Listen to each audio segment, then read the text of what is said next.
আসসালামু আলাইকুম। এখন দেখবেন সংবাদ শিরোনাম। স্বেচ্ছাসেবক দল নেতা মুসাব্বির হত্যা রহস্য উন্মোচনের দ্বারপ্রান্তে পুলিশ। খুলনার রূপসায় যুবক খুনের পেছনে আধিপত্য বিস্তারের জের ধারণা পুলিশের। নির্বাচনী ইশতেহারে সৃজনশীল অর্থনীতির রূপরেখা দেবে বিএনপি। বড় শিল্পের বাইরে সুযোগ করে দেবে উদ্ভাবনী উদ্যোক্তাদের। ক্ষমতার নয়, জনতার বাংলাদেশ দেখতে চায় তরুণ ভোটাররা। জয় পরাজয়ের নির্ধারক তারাই, বলছেন বিশ্লেষকরা। সরকার বিরোধী আন্দোলনে অগ্নিগর্ভ ইরান। পশ্চিমা গণমাধ্যমের দাবি প্রাণহানি ছাড়িয়েছে 2 শতাধিক। জড়িতদের মৃত্যুদণ্ড দেওয়ার হুমকি। এতক্ষণ দেখছিলেন সংবাদ শিরোনাম, এখন দেখবেন বিস্তারিত। স্বেচ্ছাসেবক দলের সাবেক নেতা মোসাব্বির হত্যার ঘটনায় শুটার সহ বেশ কয়েকজনকে আটক করা হয়েছে বলে জানিয়েছেন ডিএমপির মিডিয়া বিভাগের ডিসি তালেবুর রহমান।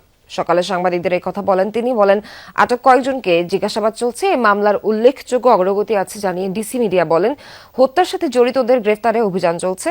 এর আগে শুক্রবার রাতে মানিকগঞ্জ ও গাজীপুর জেলার বিভিন্ন স্থানে অভিযান চালিয়ে মোসাব্বির হত্যার সাথে জড়িত সন্দেহে অভিযুক্ত শুটার সহ 3 জনকে আটক করে গোয়েন্দা পুলিশ।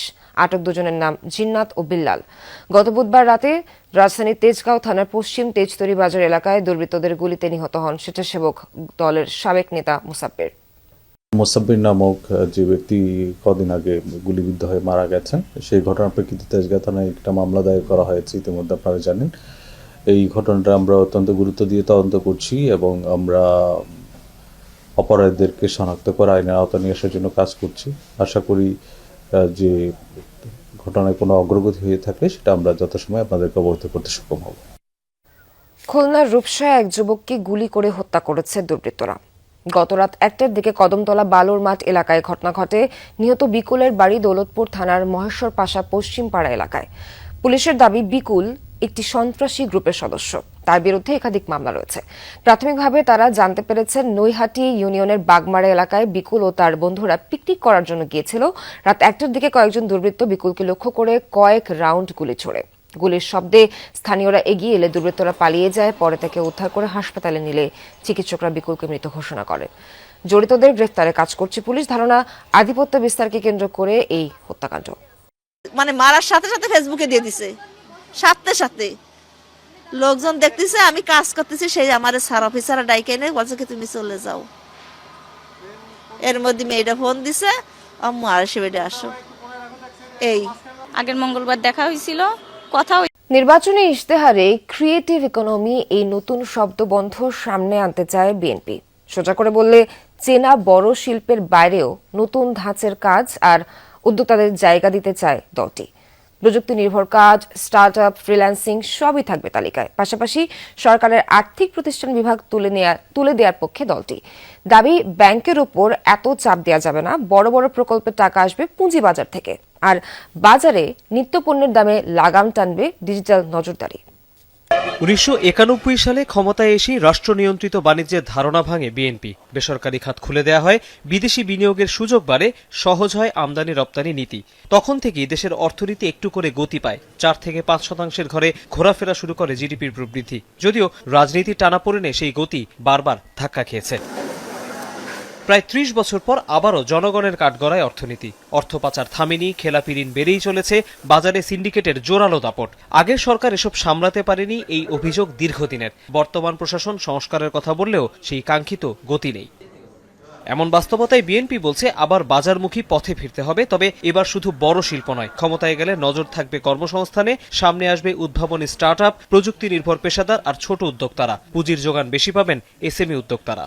অর্থনীতিতে প্রত্যেক গোষ্ঠীকে যে ইন্টিগ্রেট আমাদেরকে করতে হবে, এটাই কিন্তু জিডিপি। খালি ম্যানুফ্যাকচারিং দিয়ে জিডিপি হয়, এটাকে বলে ওরা ক্রিয়েটিভ ইকোনমি না। রাষ্ট্র সংস্কার এবং বাংলাদেশ বিনির্মাণে আসন্ন নির্বাচনে নির্ধারক হবে তরুণরা। শিক্ষা, স্বাস্থ্য, নারীর নিরাপত্তা কিংবা অংশগ্রহণমূলক নির্বাচনকে গুরুত্ব দিতে তরুণদের মতামত আলাদা ব্যবধান তৈরি করবে।